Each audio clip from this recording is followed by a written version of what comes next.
Shabbat Shalom to everyone. Many years ago, I started my career in Baltimore, and on Thursday nights, there was a teacher named Rabbi Yizkor Frand, who would, in one of this little small Orthodox synagogues in Baltimore, in Pikesville, it's where the Jewish community was located at that time, he would hold a lesson on the weekly Torah portion, and periodically I would go to it, and it was really brilliant. And Rabbi Frand shares words of Torah every week, and I want to share one of those lessons with you because I think it'll be self-explanatory why I think it's relevant, and it's a little bit difficult, so don't walk out on me, okay? If you didn't walk out because I screwed up the candles, you're not going to walk out now, okay? In the beginning of our Torah portion for this week, we're told about the beginning of the building of the tabernacle, the portable sanctuary that the Israelites built, and through that they worshiped God when they were wandering in the wilderness for 40 years. And we are informed in this Torah portion that a man named Bezalel is put in charge of the entire project. And this is what the Torah says about him. It says, "See, I've called by the name Bezalel, son of Uri, son of Hur, of the tribe of Yehuda. And I filled him with a godly spirit, with wisdom, insight, knowledge, and with every craft, to weave designs, to work with gold, silver, and copper, stone cutting for setting, wood carving, to perform every craft." This incredibly talented individual. And Rabbi Frand offers a brilliant analysis of the significance of Bezalel's name and its ultimate meaning for each of us. Now, this is what Rabbi Frand recognizes. There's something very unusual about Bezalel's name. Normally, in Jewish tradition, and it begins with the Torah, when you introduce people by their name, the Torah mentions the person's name and his father's name. That's a traditional way of doing it. For example, Joshua, the person who follows Moses, his name is Yehoshua ben Nun, Yehoshua, son of Nun. I mean, my Hebrew name is Elchanan ben Chaim. I am Elchanan, the son of Chaim, okay? Bezalel is different. He's introduced by an extended genealogy. His grandfather's name is mentioned along with his father's name. Bezalel, son of Uri, son of Hur, the tribe of Judah. And in two other places when Bezalel is mentioned in the Torah, his grandfather's name is mentioned. Why? Now, Rabbi Frand also recognizes something else about Hur. You know, if you're wondering, you know the movie Ben-Hur? That's what it's talking about, but his name isn't Hur, his name is Hur. It's with a ch. Okay, so the movies destroyed him. Who played Ben-Hur in the movies? Charlton Heston. He plays everything. And they called him the wrong name. His name was Hur, but no one in Hollywood could pronounce the name correctly. Okay, so Rashi says, the great commentator of the 12th century, that Hur was a son of Miriam, Moses' sister. Now, why does Rashi tell us that, and why is it important to know? So it's getting very technical, but I want to keep going because we get somewhere very important. First of all, why is Bezalel's grandfather, Hur, mentioned? Rabbinic legend teaches us that the deeds of his grandfather was the reason that he was put in charge of the tabernacle. So what was so great about Hur? Who was Hur? What did he do? Besides being the son of Miriam, Hur played a central role when the Israelites rebelled and demanded the building of the golden calf, which was idolatrous. Hur stood up. He objected and said to the people, "This is not right. It's sinful what you're doing." And sometimes we have to pay the price for standing up for principle. Rabbinic legend teaches us that the Israelite masses murdered him for telling the truth. They don't tell you that in religious school. In retrospect, did Hur do the right thing? He was killed for his principled stand. Wasn't he foolish? The rabbis think not. And according to them, God honored what Hur did. And thus God rewarded the grandson Bezalel with the leading of the building of the tabernacle. Hur took an unpopular stand. Sometimes it's necessary to take an unpopular stand, even though the efforts will not succeed. And worse, it will threaten our lives. Now let's keep going. And again, I know it's a little complicated, but there's a lesson here. So how did Hur become so principled? Have the strength to stand up for what was right?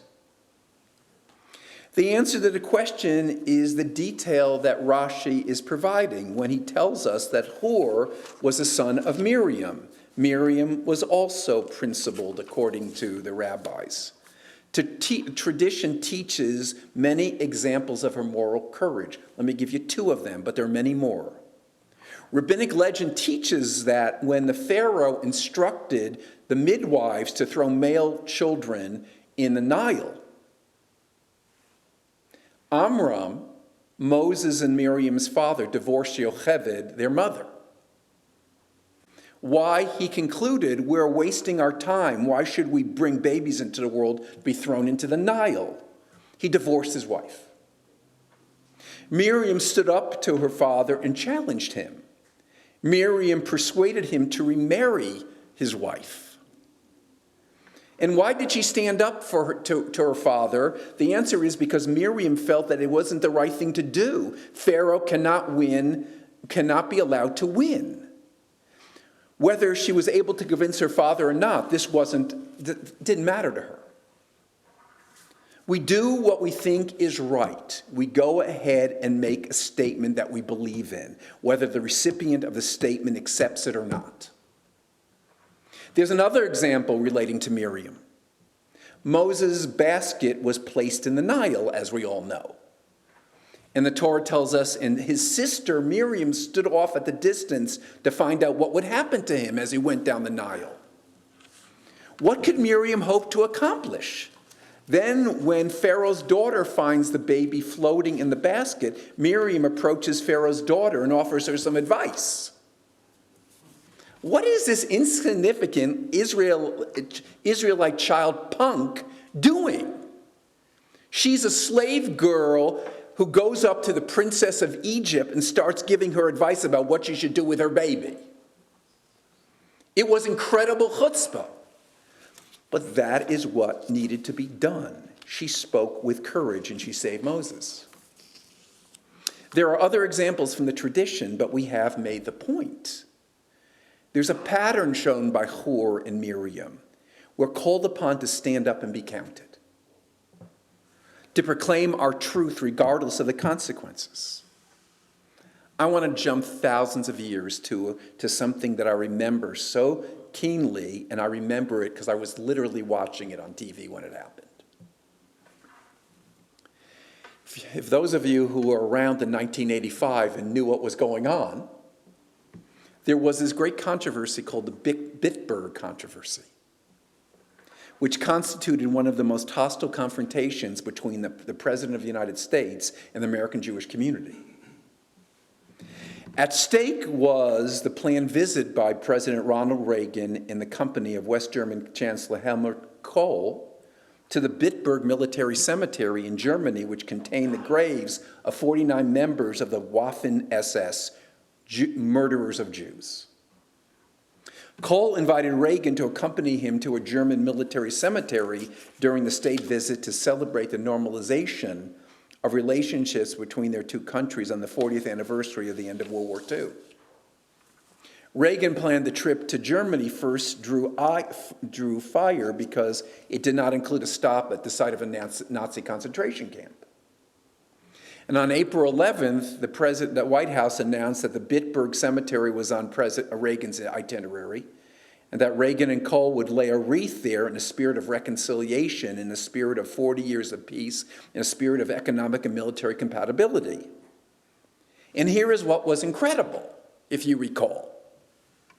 The noted author and Holocaust survivor Elie Wiesel, then chairman of the United States Holocaust Commission, told the New York Times that he could not believe that the president, and I quote, would visit a German military cemetery and refuse to visit Dachau or any other concentration camp.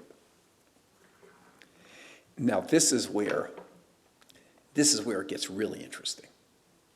A long-scheduled ceremony in the White House on April 19th that year, awarding the Congressional Medal of Achievement to Wiesel, provided Wiesel with an unprecedented opportunity to publicly confront the White House on nationwide television. With President Reagan standing behind him, I must say President Reagan acted like a complete gentleman. And despite fierce pressure to mute the confrontation with Reagan, who was a strong supporter of Israel, and Reagan had wonderful relations with the Jewish people on both a general level and a personal level, Wiesel implored him not to go to Bitburg.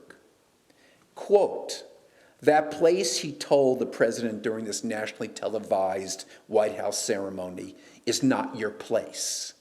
Your place is with the victims of the SS.